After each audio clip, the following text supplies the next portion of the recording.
Hi, in this video I'm going to show you how you can create your own workspace to make Photoshop easier to use.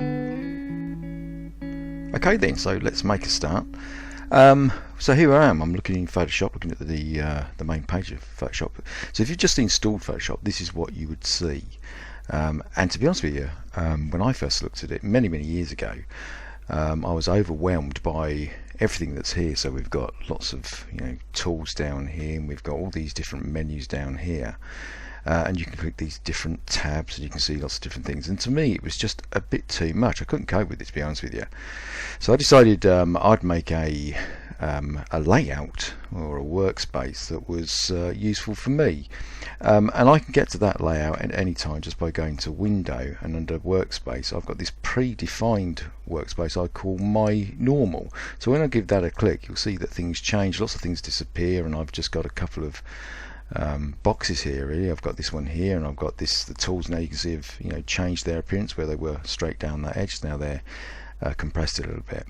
So I'll show you how you get to something like this. So let me just go back to how we were. So if I go to Window and again go to Workspace, we were looking at the essentials. That's the default layout or workspace that Photoshop starts up with when you first install it. So there we are, we're back there again. Now the very first thing I'm going to do is I'm going to get rid of all of this stuff, and I'm going to bring back things that I want in a while.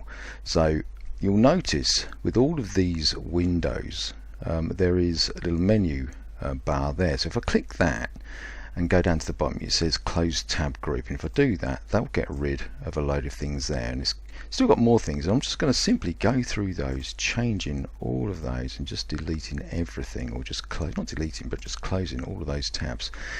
Now I'm left to this point here, and I've still got a few buttons there which I don't want.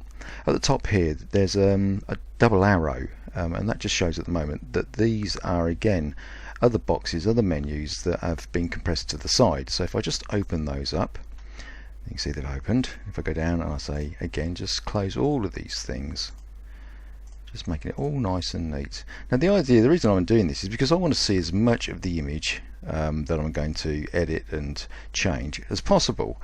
And obviously with all those windows down the side there, it was taking away part of my real estate, as they like to say, some of the area that I can use to see my image. Okay, so that's got rid of all of that lot. Now the menu, or sorry, not the menu, but the tools that are sitting down here, I don't like it stuck to the side. Now the last thing is you can grab the top here by the side of these double arrows, and I can just drag that out. You can see that's now away from the edge. So that's a floating menu or a floating toolbox. I keep calling it a menu, it's a toolbox, isn't it?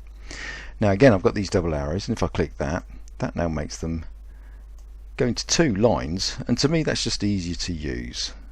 For you, you may like to have it in one line, or you might like to have it at the very edge. That's fine, whatever suits you is great. For me, I like to have that one. Okay, so what I'm going to do now is I'm going to start building more floating windows, menus that I can use later on. Now to do that, I just go to Window, and one of the things that I do like is I like to see the layers.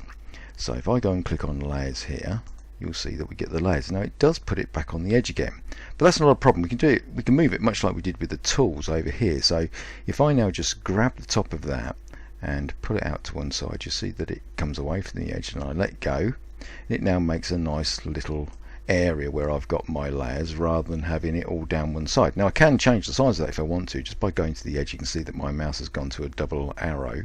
Just click and drag that, and I can make that area as big as I like, so I can have lots of layers in there if I want to, and easily find the layer that I want to work on.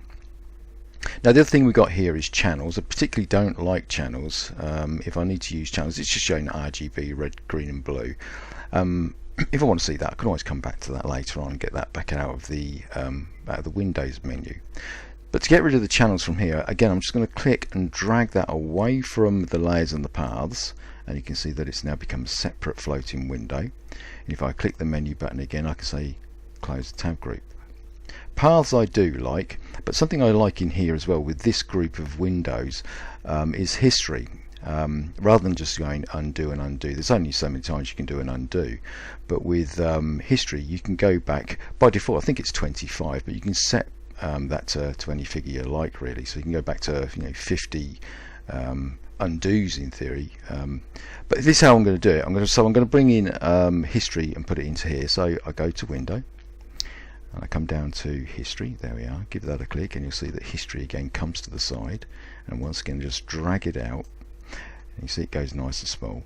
Now what I'm going to do is I'm going to drag this window and I'm going to lay it over the top of the layers and paths, and you'll see when I do that this area will become blue, and it means then that it's actually selected this window for this window to go into. So let me show you. So if I click and drag it, it comes over, you see it's gone blue.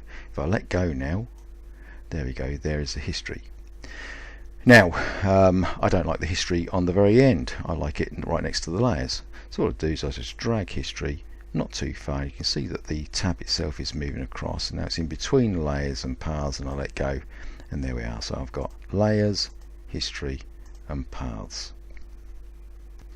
So that's getting to really what the or the layout I should say that I like. So I'm just going to make that a little bit smaller, make it nice and neat. You can do this as well, you can go to the side as well, you can drag it you know, left and right, make the width larger or the length, you know, as long as you like really. So just move that to the side there, and let's say now that that's a layout that I particularly like. They call these layouts, I keep calling them layouts, but they're really workspaces. So I want to save this workspace as a workspace that I can use again. So I'll move my mouse up to the window menu, and I'll just give that a click again, and this is obviously where we got things like the layers and the history and all that sort of stuff. But we've got Workspace, and if I come over to Workspace, I can say that I want to create a new workspace, and I'll call that workspace Rob1. Now if I've changed any of the keyboard shortcuts or any of the way the menus or toolbars function in this particular workspace, I can save them by clicking that, or clicking those little buttons there. So that means that when I bring back Rob1 as my workspace, all of these changes will also be brought back as well. So I'll keep it as Rob1, and I'm just going to say, well actually I will tick those just in case I did something. I can't remember if I did or didn't. I don't think I did. Maybe the toolbar, that's affected. And I'll just say save. So that's now saved as Rob1, and over the top here at the right hand side you can see that I've got Rob1. If I click that down you can see some other workspaces, so I can get to the workspaces by going to the window over here. So I click window, workspaces, and I can select the workspaces there, or I can just very quickly come here and go down. I want to go back to essentials, give that a click, and you'll see, oops, aha, that's something I've got to show you. What I didn't think of there is we've actually changed the essentials, haven't we? So let's go down to Workspace, and we go back to Reset Essentials, and that put it back to as it was originally. So there we go, the essentials now has come back. So now let's go and try Rob1. You'll see that that's where we are, and if we pick some other the others, so there might be something to do with printing, for instance. We click on that, and now changes the menus to be more useful if you're doing some sort of printing, but we're going to be editing photographs, images, so I'm going to go back down to Rob1. So you can see it's very straightforward. We can, you know, change these layouts, these workspaces as we like. Just to show you something as well, look, if I move this toolbar, this toolbox over to here, and I move that down there, and then I say I want to go back to essentials. Okay, so essentials is back up, and I might be doing something with the essentials workspace, and think, right, I'll go back to my Rob1. If I give that a click and go back to Rob1, you'll see that it has remembered exactly where I left these particular boxes. Now that's useful because I don't know about you, but I've actually got two monitors. I'm very lucky I've got two monitors connected to my computer, and I tend to actually drag my tools and these menu boxes off the screen onto the next screen. So if I do that, you'll see them disappear. I'm actually seeing them on the screen obviously, but now I've got all of this area that I can then start looking at my image and seeing a lot more detail. So for instance, you can't see this, but I'm going over to my toolbox and I'm hitting on the magnify tool. You see it changed at the very top there. I don't know if you saw that at the very top here, that all changed. So if I go back to the tool that I was on, go there, and if I click on the magnify again, you can see that changing. So these are menus to assist in using, in this instance, the magnifying tool.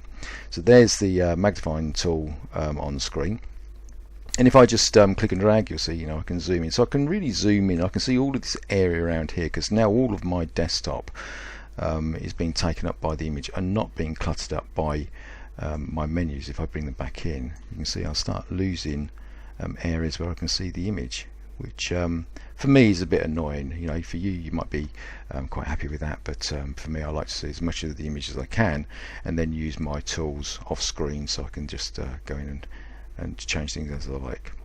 So there we go, that's how we changed the layout, all the workspace of Photoshop. And I encourage you to go and create your own space, I should have said.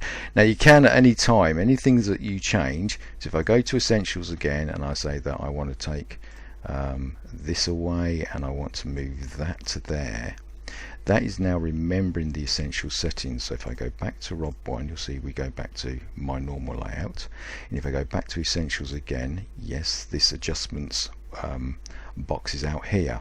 If I want to put it all back to as it was, just go to, make sure you've selected the one you want to change or reset.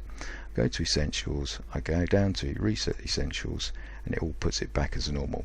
So it's not destructive. You can always get back to the original layout of Photoshop if you need to. So there we go.